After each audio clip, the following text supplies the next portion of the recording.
Hello everyone, welcome back to let's learn with Tahir. My dear friends, आज की इस video में अगेन हम डिस्कस करेंगे कुछ इंपॉर्टेंट एमसीक्यूज। जैसे कि पार्ट प्रैक्टिस सेट फर्स्ट के अंदर हमने डिस्कस किए थे चाइल्ड डेवलपमेंट एंड पेडागोजी, जो 30 मार्क्स की कंपलसरी रहती है पेपर फर्स्ट और पेपर सेकंड टेट या सी टेट एग्जाम के लिए। तो पेपर फर्स्ट पार्ट फर्स्ट के अंदर हमने डिस्कस किए थे कुछ इंपॉर्टेंट एमसीक्यूज। आज जो है पार्ट सेकंड रहेगा, सेट सेकंड के अंदर कुछ अगेन हम जो है वो डिस्कस करेंगे कुछ इंपॉर्टेंट एमसीक्यूज। तो let's start without further delay. आज का जो क्वेश्चन नंबर 10 है, हम क्वेश्चन नंबर 11 10 तक हमने डिस्कस किए थे, आज क्वेश्चन नंबर 11 रहेगा हमारा। तो क्वेश्चन नंबर 11 में क्या पूछा गया है जी? Harvard Gardner's theory of multiple intelligence emphasises. जो हार्वर्ड गार्डनर से उन्होंने एक थ्योरी दी थी जिसका नाम क्या है? The theory of multiple intelligence. ये थ्योरी जो है किसके ऊपर एम्फसाइज करती है? इस थ्योरी का ये कहना है कि एक इंसान जो है उसकी मल्टीपल इंटेलिजेंस हो सकती है। चाहे हम बात करें लिंग्विस्टिक की, इस तरीके से लॉजिकल हो सकता है, इस तरीके से क्या है उस एक इंसान जो है उसकी इंटरपर्सनल, इंट्रापर्सनल, लिंग्विस्टिक और लॉजिकल, कानेस्थेटिक। तो ये कुछ इंपॉर्टेंट जो है मल्टीपल इंटेलिजेंस हो सकते हैं एक इंसान के अंदर। एक इंसान के अंदर जो है सिर्फ एक सिंगल एंटिटी जो है नहीं है इंटेलिजेंस की, बल्कि एक मल्टीपल इंटेलिजेंस हो सकते हैं इंसान के अंदर एक। तो क्वेश्चन में पूछा गया है कि क्या क्या जो है वो किस चीज़ पे जोर देता है ये? क्या ये only linguistic and logical intelligence पे जोर देता है? तो इसका ऑप्शन पे अगर हम चलें तो ऑप्शन इसका बी करेक्ट रहेगा। Children have different types of intelligence. Children जो है होते हैं उनकी क्या होती हैं? डिफरेंट टाइप्स ऑफ इंटेलिजेंस होती हैं, मतलब मुख्तलिफ किस्म की होती हैं। इंटरपर्सनल होती है, इंट्रापर्सनल होती है, काइनेस्थेटिक होती है, लिंग्विस्टिक होती है, लॉजिकल होती है, और भी काफ़ी सारी जो है वो होती हैं। एक चिल्ड्रन जो है उसकी मल्टीपल इंटेलिजेंस होती है।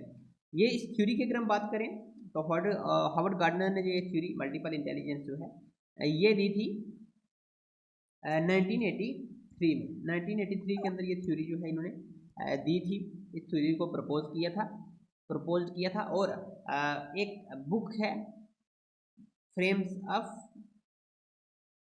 माइंड, एक बुक है जिसका नाम क्या है? Frames of mind. Frames of mind जो है उसके अंदर इन्होंने ये थ्योरी जो है, फ्रेम्स ऑफ माइंड के अंदर इन्होंने ये थ्योरी जो है दी थी, frames of mind. Frames of mind एक बुक है, उसके अंदर इन्होंने इस थ्योरी को दिया था, the theory of multiple intelligence, और 1983 में इस थ्योरी को दिया था। ठीक है, आगे चलते हैं क्वेश्चन नंबर 12 की ओर। क्वेश्चन नंबर 12 में क्या पूछा गया है?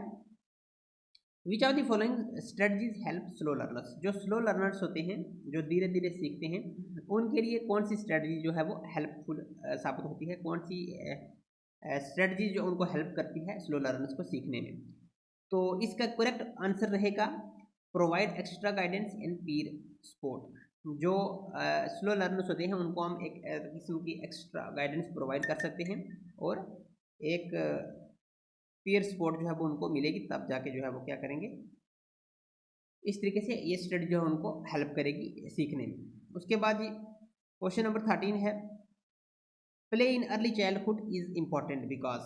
जो प्ले होता है, प्ले एज होती है, प्ले एज कब किस दौर में होती है? अर्ली चाइल्डहुड में।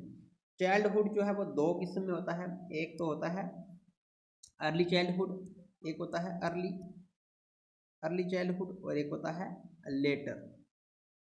तो अर्ली चाइल्डहुड और लेटर चाइल्डहुड जो है ये दो होते हैं। तो इसमें प्ले एज पूछा गया है, तो play in early childhood is important because it enhance cognitive, social and emotional development. इससे क्या होता है? ये इन्हांस करती है cognitive, social and emotional development जो है वो एक बच्चे की, उसको इन्हांस करती है। ठीक है, तो play in early childhood is important because, क्योंकि ये क्या करती है? Cognitive, social and emotional development जो है वो इन्हांस करती है एक चाइल्ड की। उसके बाद है question number 14, which is an example of active learning. Active learning की कौन सी एग्जांपल है? तो एक्टिव लर्निंग की एग्जांपल है कि स्टूडेंट्स क्या करें? पार्टिसिपेट करें एक्सपेरिमेंट्स के अंदर और प्रोजेक्ट्स के अंदर। तो इस तरीके से स्टूडेंट्स जो है वो एक्टिव लर्निंग कहलाए, मतलब स्टूडेंट्स एक्टिव तब होंगे जब वो स्टूडेंट्स क्या करेंगे? पार्टिसिपेट करेंगे एक्सपेरिमेंट्स के अंदर और प्रोजेक्ट्स के अंदर। उसके बाद है क्वेश्चन नंबर 15 में क्या पूछा गया है, a teacher notice a student frequently disturb the class, the best response. अगर कोई जो स्टूडेंट्स है वो क्लास को डिस्टर्ब कर रहा है बार बार, तो स्टूडेंट्स जो टीचर है उसको किस तरीके से रिस्पॉन्स देनी चाहिए, क्या उसको पनिशमेंट करना चाहिए इमीडिएटली। तो टीचर का जो है एक बिहेवियर जो होता है वो एक बहुत ही पोलाइट बिहेवियर होना चाहिए स्टूडेंट्स के प्रति। तो टीचर को क्या करना है, understand reasons and provide guidance. Teacher को सबसे पहले क्या करना है, रीजंस समझने हैं कि किस वजह से जो है ये स्टूडेंट्स क्लास को बार बार जो है डिस्टर्ब कर रहा है, क्या रीज़न हो सकते हैं इसके पीछे, और उसको उसी रीजंस को समझ के उसको जो है वो गाइडेंस प्रोवाइड करनी है टीचर को। उसके बाद क्वेश्चन नंबर 16 में assessment of young children should be. एक यंग चिल्ड्रन जो होते हैं उनकी असेसमेंट जो है वो कैसी होनी चाहिए, कंटिन्यूस, वेरिड एंड सपोर्टिव होनी चाहिए। किस तरीके से, कंटिन्यूस, वेरिड एंड सपोर्टिव जो है वो असेसमेंट होनी चाहिए जो यंग चिल्ड्रन होते हैं।